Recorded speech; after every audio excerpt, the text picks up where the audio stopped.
여러분 혹시 고식지게라는 말 들어보셨습니까? 우리가 잘 사용하지는 않는 한자성어인데 이 뜻은 뭐냐면요, 임시방편으로 당장 편한 것을 택하는 꾀나 방법을 말합니다. 이와 비슷한 말로는 눈 가리고 아웅한다, 이런 뜻이 있죠. 우리가 이것은 잘 알고 사용하는 말입니다. 즉 본질은 그대로 두고 근본적인 해결책은 가져가지 않고 뻔히 드러날 사실이나 문제를 임시방편으로 덮고 얕은 수로 남을 속이거나 그냥 넘어가는 행위들, 이것을 가리켜 우리는 고식지게 또는 눈 가리고 아웅한다라고 이야기를 하죠. 그런데 문제는요, 우리의 신앙에도 이런 모습들이 있다라는 것입니다. 왜냐하면 우리가 신앙생활하다 보면 때때로 하나님의 말씀을 내 상황과 내 편리에 따라서 왜곡시키거나 합리화시켜서 마치 내가 그 모든 말씀을 잘 지키고 있는 것처럼, 마치 내 신앙생활에는 아무 문제가 없는 것처럼 그런 착각 속에서 살아갈 때가 너무나도 많기 때문입니다. 오늘 본문의 말씀도 마찬가지입니다. 오늘 본문의 말씀을 보면 예수님께서 10계명 중에서 6번째 계명인 살인하지 말라라는 계명에 대해서 말씀하세요.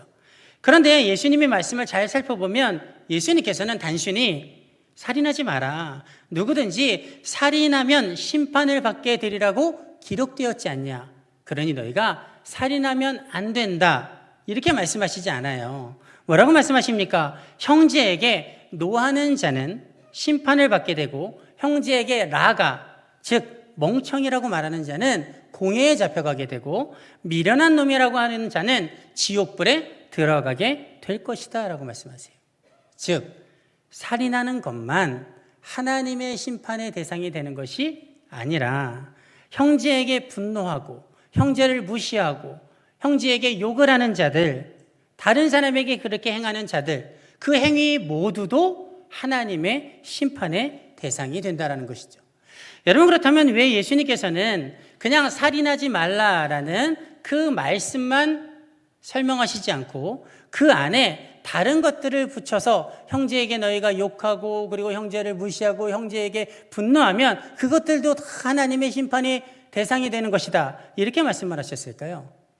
그것은 바로 우리가 지난 주일에 나누었던 것처럼 당시 유대인들이 잘못된 신앙의 습관을 가지고 있었기 때문입니다. 특별히 말씀에 대한 잘못된 습관을 가지고 있었는데 그것이 무엇이었습니까? 하나는 말씀을 문자적으로만 해석하는 거예요. 그리고 또 하나는 말씀을 자기 상황과 편리에 따라서 제멋대로, 즉 그 말씀의 본질과 본래의 의미와 하나님의 그 뜻과는 상관없이 내 상황에 맞추어서 그것을 이리 바꾸고 저리 바꾸고 그렇게 바꾸어서 그 말씀을 지키고 있었기 때문이다라는 것이죠. 무슨 말이냐면요, 당시 유대인들은 10계명 말씀에 따라서 살인하지 말라라는 말씀에 따라 살인하지 않았어요. 이 말씀을 그대로 받아들여서 대부분의 유대인들은 살인하지 않는 삶을 살았습니다. 그런데 살인의 동기가 되는 분노 또는 인격적 살인이나 마찬가지인 다른 사람을 무시하고 다른 사람을 욕하고 다른 사람들에게 상처 주는 이와 같은 일들에 대해서는 아무런 죄책감 없이 행하고 있었다는 것이죠. 더 큰 문제는요, 그렇게 행하면서 나는 살인하지 않았으니 10계명의 말씀을, 하나님의 말씀을 아주 잘 지키고 있는 사람이다 라고 생각했다라는 거예요. 하나님이 말씀하시는 것은 살인하지 말라는 것, 이것 아니냐? 그러니까 나는 말씀을 잘 지키고 있어. 그런데 그 삶에는 살인의 동기가 되는 분노나 미움이나 그리고 인격적 살인과 같은 그런 모든 것들에 대해서는 허용하고 그것들에 대해서는 마음껏 행하고 있었다는 것이죠. 그리고 자기들이 거룩한 줄 아는 거예요. 아무 문제가 없는 줄 아는 겁니다. 여러분, 하나님께서 살인하지 말라는 계명을 주신 이유가 무엇입니까? 단순히 그냥 사람을 죽여서는 안 된다, 여기에만 머무는 것일까요? 그렇지 않아요. 그 말씀 안에는 절대로 다른 사람을 해해서는 안 된다. 그것은 육체적으로나 아니면 인격적으로나 너희의 말로나 그 어떤 것으로도 해하지 말고 너 자신을 사랑하는 것처럼 다른 사람도 사랑해야 된다. 다른 사람을 존중하고 배려하고 사랑하고 절대로 너와 같이 여김으로 말미암아 그들을 품고 아껴야 된다. 함부로 대해서는 안 된다. 이것이 그 말씀 안에 들어있는 당연한 의미이고 깊은 뜻이라는 것이죠. 그런데 당시 유대인들은요, 그것들을 무시해버린 거예요. 그냥 하나님이 살인하지 말라 그랬잖아. 나는 살인 안 해. 그런데 삶 가운데서는 수많은 사람들에게 상처를 주고 억울하게 하고 그들에게 인격적 살인을 자행하고 비판하고 정죄하고 그러면서 나는 거룩해. 나는 하나님의 말씀을 지켰잖아. 그렇게 스스로 거짓 안위와 교만 가운데 살아가고 있었다라는 것입니다. 한마디로 말해서 마음과 생각과 중심을 보시는 하나님 앞에서 눈 가리고 아웅하는 식의 신앙생활을 하고 있었다라는 것이죠. 여러분, 또 예수님께서는요, 오늘 본문 23절에서 24절을 통해 이렇게 말씀하십니다. 그러므로 예물을 제단에 드리려다가 거기서 내 형제에게 원망 들을 만한 일이 있는 것이 생각나거든 예물을 제단 앞에 두고 먼저 가서 형제와 화목하고 그 후에 와서 예물을 드리라. 여러분, 이 말씀도 마찬가지입니다. 예수님께서 당시 유대인들에게 이 말씀을 하신 이유는 당시 유대인들의 신앙 의식 가운데 다른 사람들에게 어떻게 하든지 내가 하나님 앞에 잘하기만 하면 문제가 없어. 다른 사람들의 마음을 아프게 하거나 힘들게 하거나 억울하게 하거나 그런 것들과 상관없이 내가 하나님 앞에 잘하는 것, 그 중에 가장 대표적인 것이 무엇이겠습니까? 제사를 드리는 것. 그리고 그 제사 안에 중심에 서 있는 제물을 잘 드리는 것. 그래서 하나님 앞에 내가 예물만 잘 드리면 다른 사람과 어떻게 지내든 다른 사람들에게 내가 어떻게 행하든 큰 굵직굵직한 그 하나님의 말씀의 범위만 벗어나지 않는다면 나는 문제가 없어. 나는 깨끗한 사람이야. 나는 죄가 없는 사람이야. 그렇게 생각하고 있었다는 것이죠. 그래서 그들은요, 11조를 드릴 때에도 철저하게 10분의 1을 정확하게 구분해서 하나님 앞에 드려요. 그러고 나서 뭐라고 생각합니까? 나는 11조를 잘 드리는 사람이니까 나는 문제가 없는 사람이야. 속죄제, 죄를 속하는 사하여 달라고 하는 속죄제를 드릴 때에도 재물을 얼마나 엄선해서 하나님 앞에 드리는지 몰라요. 혹시라도 어디가 부러졌을까? 혹시라도 어디가 상처 입은 곳이 있을까? 혹시라도 이것이 마른 양일까? 이것이 흠이 있는 소일까? 소와 양과 염소와 그 재물을 아주 고귀하고 정결한 것으로 엄선해서 가지고 와서 하나님, 내가 이렇게 좋은 것으로 하나님 앞에 준비하여 드립니다라고 드려요. 너무 좋은 일이죠. 너무 귀한 일이죠. 아까 광고 말씀 보셨듯이 하나님 앞에 감사를 준비하고 예배를 준비하고 재물을 준비한다는 거 너무나도 고귀하고 필요한 일이에요. 그런데 그것을 드리고 나서 내 마음 가운데 뭐라고 생각하냐면 나는 그렇게 했으니까 죄가 없어. 여기까지도 그게 들리지 않아요. 그런데 삶 가운데 수많은 죄를 짓고 있는데 하나님께서 기뻐하시는 제사는 드릴지언정 하나님께서 기뻐하시지 않는 삶의 태도를 다른 사람들의 관계 가운데서 행하고 있는데요. 그런데 나는 죄가 없어. 나는 아무 문제가 없어. 나는 거룩하고 깨끗한 사람이야. 이렇게 자신을 안위하면서 자신의 죄를 덮으면서 거룩한 척 살아가고 있었다라는 거예요. 여러분, 하나님께서 기뻐 받으시는 제사는요, 그런 것들이 아닙니다. 이사야서 1장 11절에서 12절을 우리가 한번 읽어볼까요? 이사야서 1장 11절에서 12절 함께 읽겠습니다. 시작.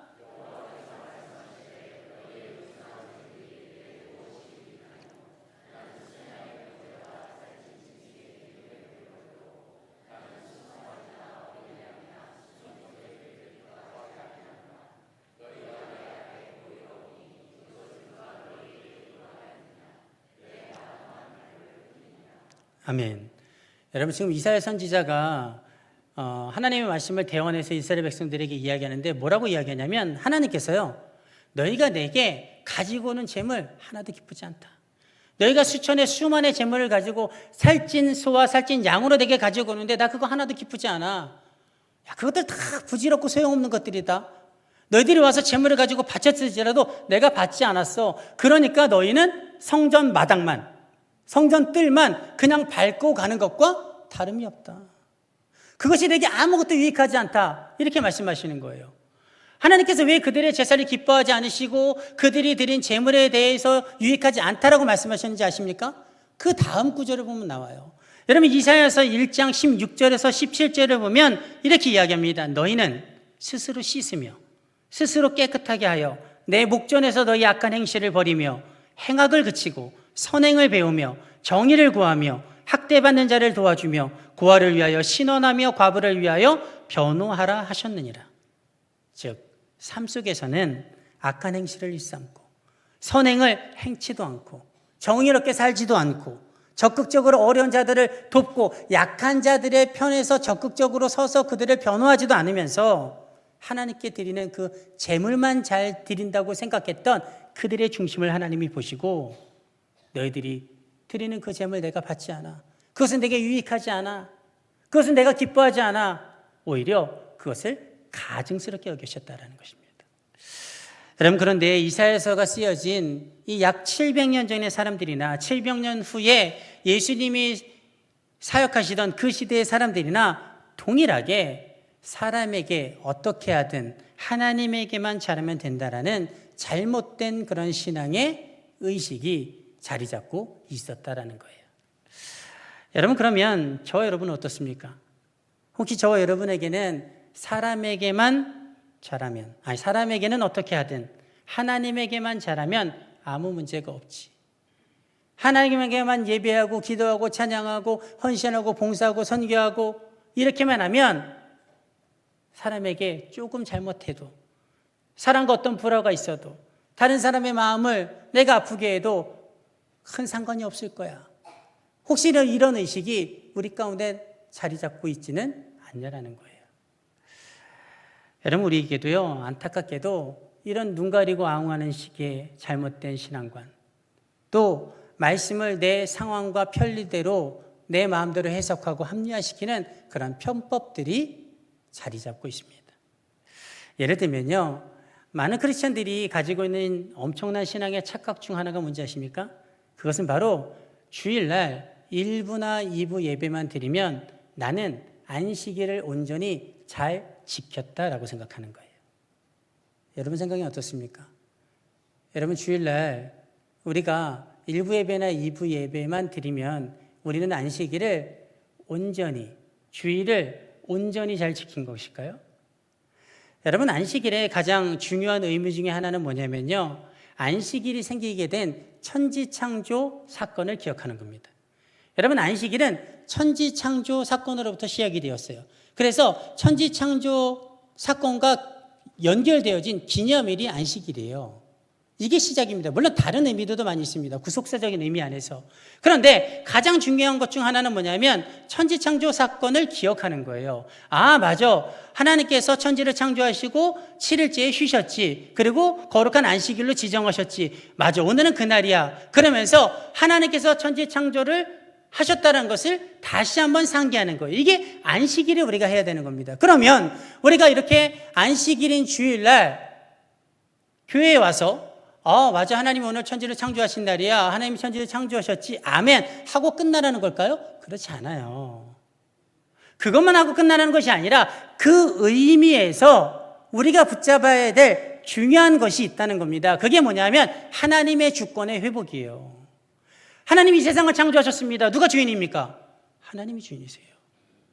그것을 깨달으면서 하나님, 이 세상의 주인이 하나님이신데 하나님이 주인인 것을 내가 잊고 살았습니다. 내가 한 주간 살아가면서 내 눈에 보여지는 것들이 휘둘려서 돈이 주인인 줄 알았고 권력이 주인인 줄 알았고 세상이 좋다고 하는 그 모든 것들이 주인인 줄 알았습니다. 저것들은 아무 능력이 없는 것들인데 진짜 주인이 아닌데 하나님이 주인이신데 이 온 세상을 주관하시고 이 만물을 이끌어 가시는 그 모든 것이 하나님이신데 하나님의 주권을 잊고 살았습니다. 하나님, 내가 하나님의 주권을 회복하기를 원합니다. 하나님이 나의 삶의 참 주인이시고 이 세상의 참 주관자가 되십니다. 내가 다른 것들을 두려워하지 않겠습니다. 이제 하나님만을 주인으로 모시고 담대하게 하나님의 뜻대로 살아가겠습니다. 이런 하나님의 주권을 회복하는 날이 안식일이고 주일인 거예요. 여러분 그런데 우리의 주일을 들여다보면 어떻습니까? 주일 1부 예배, 2부 예배 드리고 나서의 그 우리의 남은 하루를 돌아보면 예배를 드리지 않는 예배가 없는 공휴일 그날 근황 전향 보내는 하나님과 상관없이 보내는 그런 하루와 비슷하지 않습니까? 목사인 저도 그런데 예배 다 마치고 사역 마치고 집에 돌아가면 그 하나님의 주권을 상기하는 것을 잊어버려요. 여러분, 우리가 주의를 온전히 지키자. 눈 뜨면서부터 눈 감을 때까지 회개하는 마음을 가지고 주의를 온전히 지키자. 이것을 지금 말씀드리고자 하는 것이 아니에요. 지금 이 시간 우리가 깨달아야 될 것은 뭐냐면, 내가 주일날 1부나 2부 예배만 드리고 나서 그것 했으니까 난 안식일을 다 온전히 지킨 거야. 주의를 온전히 지킨 거야. 이런 착각을 좀 내려놓자는 거예요. 그걸 내려놓아야지만 내가 주의를, 안식일을 더 온전히 지키고자 하는 그 방향으로 나아갈 수 있기 때문이다라는 것이죠. 내가 그 착각 가운데 머물러서 나는 다 지켜서 온전히 그러면 발전이 없잖아요. 지난주 보냈던 주일이나 이번 주 주일이나 전혀 내 삶에 반전이 없잖아요. 그런데 내가 오늘 예배를 드리고 나서도 내가 온전히 하나님 앞에 이 주일을 보내야 되는데 그러지 못했구나. 이런 마음이 조금이라도 깨달아진다면 회개가 일어날 것이고 그 다음에 하나님 앞에 조금은 더 그 주일을 거룩하게 안식일답게 하나님의 주권을 회복하며 보내게 될 줄 믿습니다. 여러분, 우리가 드리는 예물도 마찬가지입니다. 여러분, 우리가 하나님께 여러 가지 목적에 따라서 예물을 드리는 이유는 그 예물 안에 하나님께서 베풀어 주신 은혜에 대한 감사의 마음을 담고 또 거룩한 삶의 결단을 담아서 드리기 위해서입니다. 여러분, 그런데 문제는요, 많은 크리스찬들이 목적에 따라 예물은 잘 드리는데 정작 그 예물 안에 담겨진 감사의 마음과 삶의 결단이 삶으로는 연결되지가 않는다는 거예요. 아니, 분명히 예물 안에는 하나님을 향한 감사의 마음이 들어져 있고 삶에 내가 이렇게 살아가겠습니다는 결단이 그 안에 딱 담겨져 있는 건데 이 고백과 결단이 드리면서 끝나버리는 거예요. 원래는 드리면서 시작이거든요. 여러분, 예배도요, 한 주간의 시작입니다. 믿으십니까? 우리가 이 예배를 드림으로 한 주간을 다시 한번 주님 주신 힘과 그 거룩한 결단으로 나아가는 거예요. 예물을 드리는 것도 마찬가지입니다. 지난 것에 대한 감사가 있지만 그 감사한 마음을 가지고 내 삶 가운데 더 큰 감사의 고백으로 살겠다라는 그런 결단으로 나아가는 것이고, 다른 목적에 따라 드리는 것도 여기까지 이렇게 하셨으니 여기서 끝! 이게 아니라 그것을 시작으로 더 큰 은혜와 소망을 가지고 하나님의 부어주심을 바라보면서 예물을 드리는 거예요. 여러분들 감사 한번 드리고 이거 해주셨으니 감사합니다. 그럼 이제 안 부어주셔도 됩니다. 이렇지는 않잖아요. 여러분, 그런데 우리가 그렇게 예물을 드리고 삶으로 그것이 이어지지가 않아요. 예를 들면 우리가 11조를 드리는 목적이 무엇입니까? 이유가 무엇입니까? 11조는요, 하나님이 내게 주신 모든 것은 하나님이 주신 것이고, 그래서 내게 있는 모든 것은 하나님의 것입니다. 나의 생명도, 나의 물질도, 내가 가지고 있는 모든 것이 다 하나님의 것입니다. 이게 11조의 신앙이에요. 그래서 11조는 투자가 아니에요. 11조는 신앙인이, 믿는 자가 하나님 앞에 드릴 수 있는 가장 아름다운 신앙의 고백이자 하나님께서 기뻐 받으시는 헌신의 열매인 겁니다. 여러분, 그런데 우리는 그렇게 하나님이 나의 모든 것의 주인이십니다라고 고백하고 나서 그렇게 11조를 드리고 나서 삶으로 돌아가면 모든 것을 하나님의 뜻대로 사용해야 되는데 그렇지 않고 우리는 나도 모르게 일부러 그렇게 생각하는 사람은 없어요. 그런데 나도 모르게 뭐예요? 11조를 드린 나머지 부분에 대해서는 내 마음대로 사용해도 된다. 11조를 드리고 나서 나머지 것에 대해서는 내 거야 라는 그런 잘못된 생각이 우리 가운데 자리 잡고 있다는 거죠. 그래서 나머지 부분에 대해서는 하나님의 뜻대로 쓰기를 구하지 않아요. 하나님께 묻지를 않아요. 나의 욕심과 나의 필요와 나의 안목의 정욕으로 쓰기에 서스럼 없이 그것을 사용한다는 것이죠. 여러분, 우리가요, 이런 잘못된 신앙관, 본질을 벗어난 근본적인 문제를 해결하지 않는 눈 가리고 아웅하는 식의 그런 신앙의 모습을 버려야 될 줄 믿습니다. 여러분, 성경을 보면 이런 눈 가리고 아웅하는 그런 잘못된 신앙의 모습을 너무나도 쉽게 찾아볼 수가 있습니다. 가장 대표적인 인물이 누구냐면요, 사울 왕이에요. 여러분, 사무엘상 15장을 보면요, 하나님께서 사울 왕에게 아말렉을 쳐서 그들을 진멸하라 말씀하세요. 근데 이 진멸은요, 그의 모든 소유를 다 진멸하는 거예요. 그리고 사람은 물론이고 가축까지도 모두 다 죽이라고 말씀하십니다. 그런데 사울 왕이 하나님의 뜻을 가지고 나아가서 아말렉을 쳐서 승리했는데 다 진멸하지 않아요. 진멸하려고 봤더니 살찐 소가 보이는 거예요. 살찐 양이 보이는 거예요. 그리고 나에게는 돌아가서 백성들 앞에 나를 과시할 수 있는 전리품이 필요하잖아요. 가장 좋은 전리품이 뭘까요? 아말렉의 왕이잖아요. 이 왕을 죽이라 그랬는데 죽여도 돌아가서 죽여야 되겠는 거죠. 그래서 그 아말렉의 왕 아각을 살려놔요. 그러자 하나님의 말씀이 사무엘 선지자에게 임하고 사무엘 선지자가 이제 사울 왕을 책망하러 사울 왕에게 나아갑니다. 그랬더니요, 사울 왕이 이 사무엘 선지자를 보자마자 뭐라고 이야기하냐면 이렇게 이야기합니다. 사무엘상 15장 13절에 보면 원하건대 당신은 복을 받으소서 내가 여호와의 명령을 행하였나이다. 이 말은 무슨 말입니까? 선지자요, 내가 하나님이 말씀대로 다 행했습니다. 이 다 행했다는 건 뭐예요? 다 진멸했다라는 거예요. 어떻게 이렇게 말할 수 있습니까? 사무엘 선지자 눈에는 보이지 않거든요.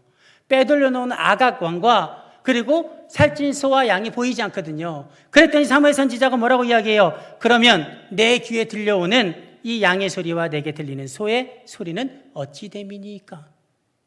사울 왕이요, 덜컥 가슴이 내려앉았어요. 그리고 회개하면 좋을 텐데 이렇게 이야기를 합니다. 사무엘상 15장 15절을 보면 사울이 이르되 그것은 무리가 아말렉 사람에게서 끌어온 것인데 백성이 당신의 하나님 여호와께 제사하려 하여 양들과 소들 중에서 가장 좋은 것을 남기며 그 외의 것은 우리가 진멸하였나이다 라고 이야기해요. 즉 지금 사울 왕의 말은 실제로는 자신을 위해서 남겨놓았으면서도 하나님께 제사를 드리려고, 하나님께 좋은 것을 드리려고 살찐 소와 양을 남겨뒀다라고 이야기하는 거예요. 여러분, 아주 논리적이죠. 아주 어떻게 보면 감동이 되는 말이죠. 그럴듯한 핑계죠. 여러분, 그런데요, 우리는 사울 왕이 아주 중요한 사실 한 가지를 간과했다는 것을 알 수 있어요.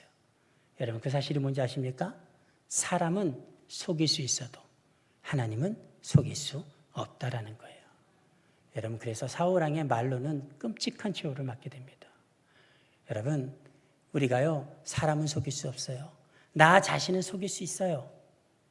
사람도 속일 수 있고 나 자신도 속일 수 있어요. 그러나 하나님은 속일 수 없는 줄 믿습니다. 눈 가리고 아웅하는 것은 사람에게나 통하는 거예요. 여러분, 우리는 하나님이 말씀하셨으면 그 말씀의 본래 의도와 그 뜻과 그 본질을 붙잡고 진정성 있는 자세를 가지고 하나님의 말씀을 지켜 행해야 될 줄 믿습니다. 여러분, 하나님이 우리에게 완벽한 말씀의 실천을 원하실까요? 그렇지 않아요. 하나님은요, 우리가 나약한 것을 아세요. 우리가 오늘 일어섰다가도 내일이면 넘어질 것을 알고 계세요. 여러분, 그렇다고 해서 우리가 말씀을 온전히 지키려는 그런 노력을 포기해버린다면 그것은 실로 하나님의 뜻이 아닌 줄 믿습니다. 여러분, 우리가 오늘 일어서고 내일 넘어질지라도 우리는 내일 또다시 하나님 앞에 온전히 말씀 그대로를 지켜 행하려는 그런 거룩한 결단과 노력이 있어야 될 줄 믿습니다. 여러분, 우리가 굵직굵직한 말씀들을 지킨다고 해서 마치 내가 하나님 보시기에 흠없고 내 신앙에는 문제가 없고 나는 거룩한 사람이다, 회개가 필요 없는 사람이다라고 착각하며 살아가지 않기를 원합니다. 또한 하나님 앞에 열심히 예배하고 기도하고 헌신하고 내가 정의를 외친다고 해서 내 주변의 사람들에게는 내가 좀 가볍게 해도 되지, 아무렇게나 해도 되지, 그러한 잘못된 신앙관을 버리기를 원합니다. 하나님께서 우리에게 원하시는 것은요, 우리의 삶 전체에서 하나님께서 기뻐하시는 삶을 살아가는 것, 눈 가리고 아웅하면서 그냥 대충 넘어가는 것이 아니라 내가 오늘 말씀 하나를 듣고 깨달았을지라도 그것에 대해서 결단하고 지켜 행하려고 나아가는 것. 하루하루 비록 그 보폭이 작을지라도 거룩한 방향을 향한 그 작은 발걸음 하나하나, 그것이 하나님께 기쁨이 되고 하나님께서 우리에게 원하시는 삶인 줄 믿습니다. 그런 거룩한 결단과 진정성 있는 삶의 자세가 우리에게 있기를 주님의 이름으로 축원드립니다.